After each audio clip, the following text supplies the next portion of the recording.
कल किरण रिजिजू ने बड़ी बात कहा कि प्रधानमंत्री मोदी ने खुद कहा है कि नए बिल में प्रधानमंत्री पद को भी शामिल किया जाए। अगर भ्रष्टाचार में प्रधानमंत्री भी हैं तो उनकी भी गिरफ्तारी हो सकती है, उनको भी इस्तीफा दें। हिंदुस्तान के आज़ादी के बाद एक स्वर्ण अक्षरों में नाम लिखा जाएगा मोदी जी का, मोदी जी की सरकार को। साहस तो किया प्रधानमंत्री जी ने। अब तक ये था कि प्रधानमंत्री और मुख्यमंत्री जेल भी जाएंगे तो जेल से वो शासन करेंगे, दिखाया केजरीवाल साहब ने।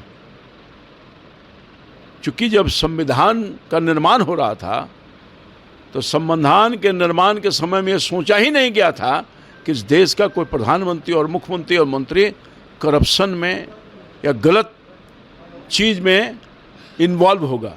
आज सारी नैतिकता को ताक में रख करके ये सत्ता प्राप्त करके जनता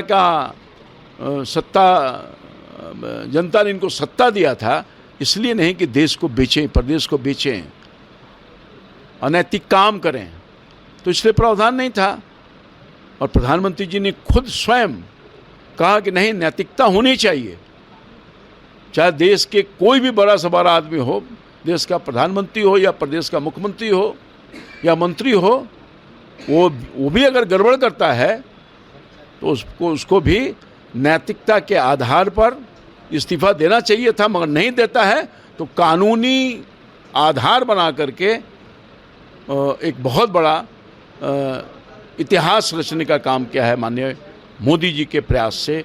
इस देश में संविधान को संशोधित करने के लिए प्रस्तावित जो बिल है उसके माध्यम से। तेजस्वी यादव पे एफआईआर हुआ है। जब सवाल ये तेजस्वी यादव से पूछा गया तो वो कह रहे हैं कि जितने एफआईआर करने हैं कर लीजिए, एफआईआर से हम नहीं डरते हैं। अब नहीं डरते हैं उसका क्या कहना। जब हम संविधान को नहीं मानते हैं, हम कानून को नहीं मानते हैं, हम कानून के खिलाफ काम करेंगे तो कानून अपना काम करेगी। और यही नैतिकता है, यही नीति और सिद्धांत है। नेता प्रतिपक्ष एक जिम्मेवार पद है, सरकार का वो भी अंग होता है। और जो इस तरह की बात करे तो जनता अपना तय करेगी कैसे नेता नेतृत्व को हमको समर्थन देना है। तेजस्वी यादव ने एनडीए का फुल फॉर्म बताया है, नहीं देंगे अधिकार। असल में तेजस्वी यादव जी फ्रस्ट्रेशन में हैं। वो बेचारे दिमागी हालात, उनका लगता है कि जनता का समर्थन नहीं मिल रहा है तो परेशान हैं, हालात ठीक नहीं है, इसलिए वो अनाप शनाप बोल रहे हैं।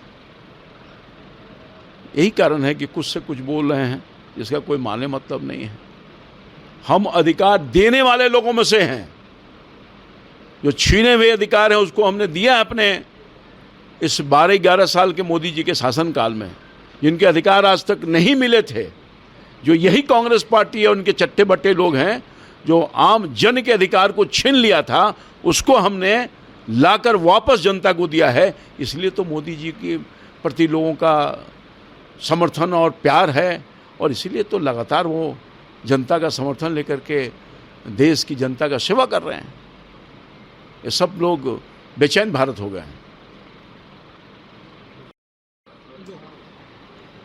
तेजस्वी यादव ने क्लियर कर दिया है कि वो पीएम राहुल गांधी को बनाना चाहते हैं, लेकिन राहुल गांधी ने अभी तक स्पष्ट नहीं किया है कि तेजस्वी यादव को मुख्यमंत्री। देखिए, जहाँ तक कांग्रेस पार्टी और राहुल गांधी जी जो उसके राष्ट्रीय अध्यक्ष जी रहे हैं और नेता प्रतिपक्ष हैं, कभी भी राष्ट्रीय जनता दल को, लालू जी को पसंद नहीं किया है। ये सच्चाई है। लालू प्रसाद यादव जी को एक बार राहत देने की बात हुई तो यही उस बिल को फाड़ दिया था जिससे राहुल गांधी को राहत मिलती। और नफरत करती है लालू प्रसाद यादव से और राष्ट्रीय जनता दल से कांग्रेस पार्टी और राहुल गांधी जी। कितना भी राहुल गांधी जी के पीछे पीछे लग जाएं, प्रधानमंत्री बनाएंगे, एक तो प्रधानमंत्री बनने वाले नहीं है, चूँकि प्रधानमंत्री के कोई वैकेंसी ही नहीं है।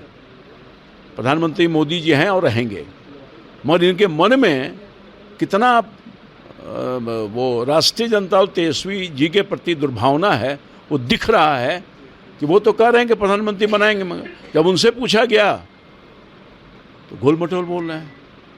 चोर के दाढ़ी में तिनका का जो चरितार्थ है वही कर रहे हैं। इसलिए ये धोखा दे रहे हैं। वैसे बिहार के जनता इनको रिस्पॉन्ड नहीं कर रही है, कोई उसका असर नहीं है। इनके जो वोट अधिकार यात्रा है कोई असर नहीं, कुछ है ही नहीं है। वोट चोरी करते रहें। वोट अगर चोरी हुआ है तो बताओ तो कहाँ वोट किसका चोरी हुआ है। तो राहुल गांधी जी का ये वोट अधिकार यात्रा फ्लॉप है। जनता भी रिस्पॉन्ड नहीं करी, कोई आ भी नहीं रही है। इसलिए इनका जो राहुल गांधी जी का जो मनसा है वो न पूरा हुआ है न कभी होगा।